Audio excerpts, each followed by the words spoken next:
Blockchain is one component of the technology infrastructure of Bitcoin, the system. One component, not the most important component, not the most revolutionary component. In fact, that technology pre-existed. In fact, most of the technologies used in Bitcoin pre-existed.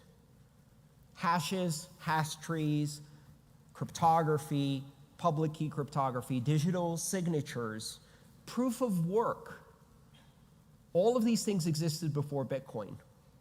The invention is to take all of these things together and leverage proof of work as a mechanism for consensus that allows us to control a blockchain in a decentralized manner when no one has ultimate control over it.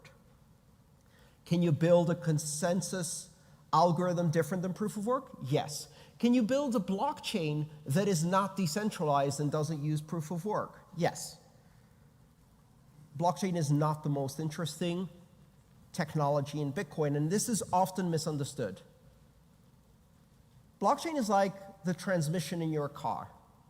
Very important, absolutely necessary to keep moving, but no one said, oh, finally, with the invention of the internal combustion engine in the automobile, we now have the ability to build transmission-based vehicles.